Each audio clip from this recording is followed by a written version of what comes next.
అంబేద్కర్ జయంతి శుభాకాంక్షలు.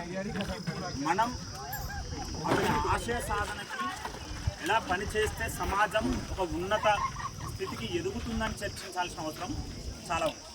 అతను రాసిన పుస్తకం the problem of the rupee RBI ఎస్టాబ్లిష్మెంట్కి పునాది రాయింది.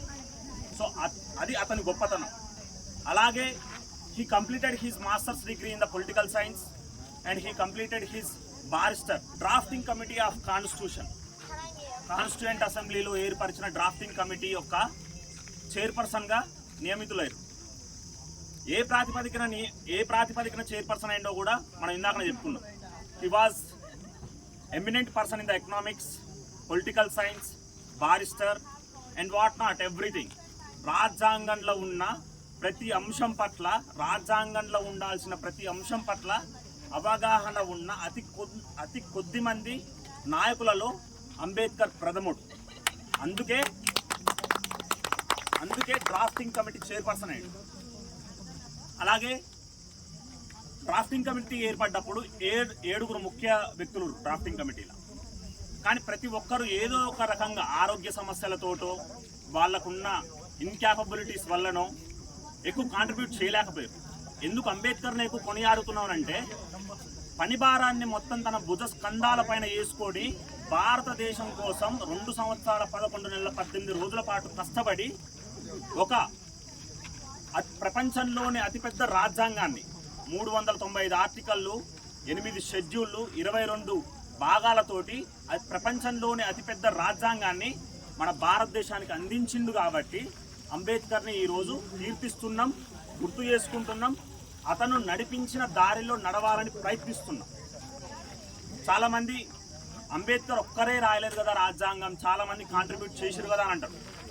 Yes, absolutely that's true. But మనం ముందు ఉండి నడిపించిన నాయకుడిని ఎక్కువ గుర్తుపెట్టుకుంటాం. కాబట్టి కాన్స్టిట్యూషన్ని ముందుండి ప్రజల్లోకి తీసుకుపోయింది, కాన్స్టిట్యూయెంట్ అసెంబ్లీకి తీసుకుపోయింది, ప్రజలకు అవగాహన కల్పించింది, పార్లమెంట్ సభ్యులకు అవగాహన కల్పించింది అంబేద్కర్. కాబట్టి అంబేద్కర్కి ఎక్కువ క్రెడిట్ దక్కాలని మళ్ళొకసారి బలంగా చెప్తున్నాం. అదేవిధంగా అంబేద్కర్ని పదే పదే విమర్శించే వ్యక్తులు రిజర్వేషన్ని సాకుగా చూపించి అంబేద్కర్ని విమర్శిస్తుంటారు. నేను ఒకటే సూటి ప్రశ్న అడుగుతున్నా. ఉదాహరణకి నా ఉదాహరణ తీసుకుంటా. నాది వడ్డెర అనే ఒక బీసీ సామాజిక వర్గంలోని ఒక ఉపకులం. వడ్డెర కమ్యూనిటీ తెలంగాణలో బీసీఏ, ఆంధ్రాల బీసీఏ, ఒడిశాల ఓసీ, కర్ణాటకల ఎస్టీ.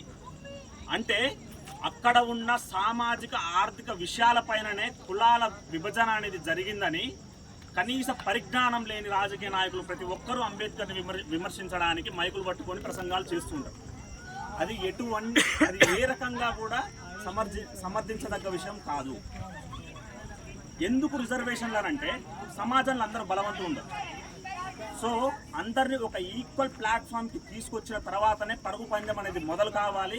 అప్పుడు మాత్రమే పరుగులో ఎవరు గెలుస్తారు అనేది నిర్ణయం అవుతుంది.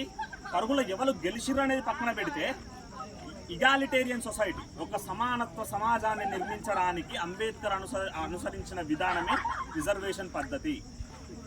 మధ్యయుగ భారతదేశంలో అయినా, ఇప్పుడు ఉన్న భారతదేశంలో అయినా సామాజికంగా, ఆర్థికంగా వెనుకబడ్డ తరగతులు ఎన్నో ఉన్నాయి, వెనుకబడ్డ సామాజిక వర్గాలు ఎన్నో ఉన్నాయి. సో వాళ్ళందరినీ ఆర్థికంగా, సామాజికంగా బలపరుస్తందుకు తీసుకొచ్చిన ఒక ఆలోచన విధానమే రిజర్వేషన్. ఇది ఓన్లీ మన భారతదేశంలోనే ఉందా అంటే అది కూడా ఏం కాదు. ప్రపంచంలో యూరోపియన్ కంట్రీస్లో ఉంది, అమెరికన్ కంట్రీస్లో ఉంది, లాటిన్ అమెరికన్ కంట్రీస్లో ఉంది, ఆఫ్రికన్ కంట్రీస్లో కూడా ఉంది. సో ఇప్పటి నుంచి రాజకీయ నాయకులు అంబేద్కర్ని రిజర్వేషన్స్ ప్రాతిపదికన విమర్శించాలంటే 1-2 సార్లు ఆలోచించాల్సిన అవసరం ఉందనేది మళ్ళొకసారి చెప్తున్నా.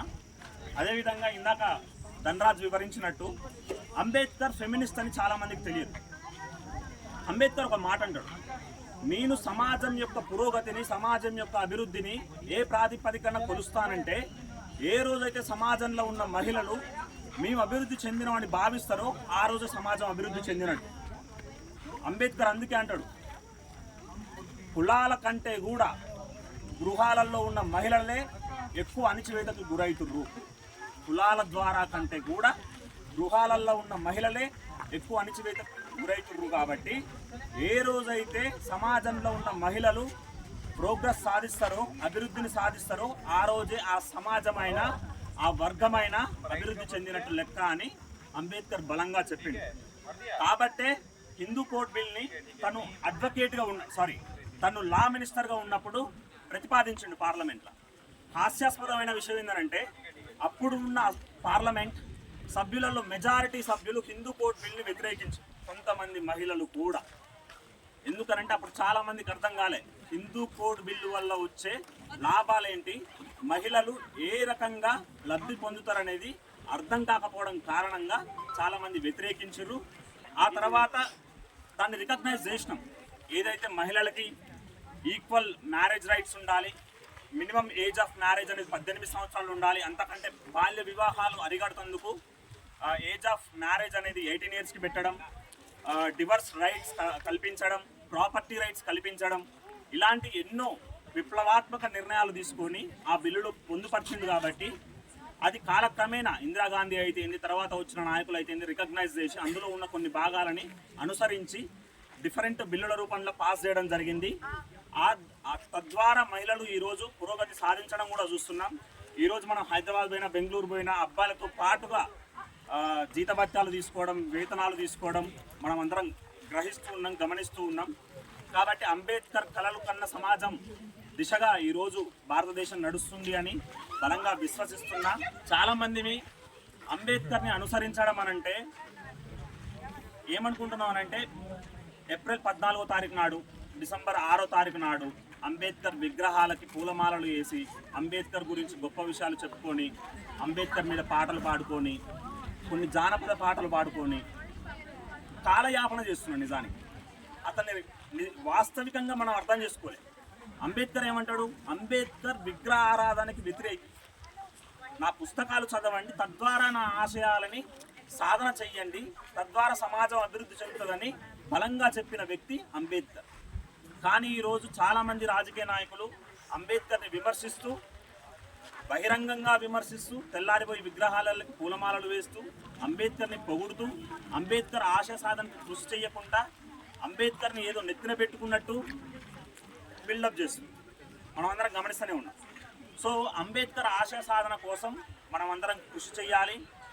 కృషి చేసే విధంగా మనం ఆలోచించాలి. అన్నిటికంటే ముఖ్యంగా అంబేద్కర్ రచించిన పుస్తకాలని, అంబేద్కర్ చెప్పిన మాటలని అనుసరించి మన జీవన విధానంలో వాటిని పాటిస్తూ ముందుకు పోతేనే అంబేద్కర్ కలలు కన్న భారతదేశం అనేది సాకారం అవుతుంది. అంబేద్కర్ కలలు కన్న భారతదేశం అంటే మళ్ళీ ఇంకోసారి చెప్తున్నా, అంబేద్కర్ పదే పదే చెప్పిన మాట, I am Indian firstly and lastly. So ఈ కులాల పట్ల, కులాల ప్రాతిపదికన, మతాల ప్రాతిపదికన, వర్గాల ప్రాతిపదికన, ప్రాంతాల ప్రాతిపదికన చిచ్చులు పెట్టి రాజ్యాధికారాన్ని చేజిక్కించుకోవాలనుకున్న రాజకీయ నాయకుల మాటలు నమ్మొద్దని, అంబేద్కర్ సిద్ధాంతాన్ని అనుసరించడం అంటే దేశాన్ని అభివృద్ధి పదంలో నడపడమే అని, కుల వ్యవస్థ నిర్మూలన కోసం పనిచేయడమేనని, అవినీతి నిర్మూలన కోసం పనిచేయడమే అని, ఆడపిల్లలకి మహిళలకి సంరక్షణ కల్పించడమే అని బలంగా చెప్తున్నా. కాబట్టి ఇప్పటి నుంచి స్మరించుకునే ముందు మనమేం చేస్తున్నామో ముందు మనల్ని మనం ప్రశ్నించుకొని స్మరించుకుంటే ఇంకా బాగుంటుంది. అంబేద్కర్ ఆశయ సాధన కోసం మీరంతా పనిచేస్తారని మనస్ఫూర్తిగా విశ్వసిస్తూ సెలవు తీసుకుంటున్నా. జై భీమ్, జై హింద్.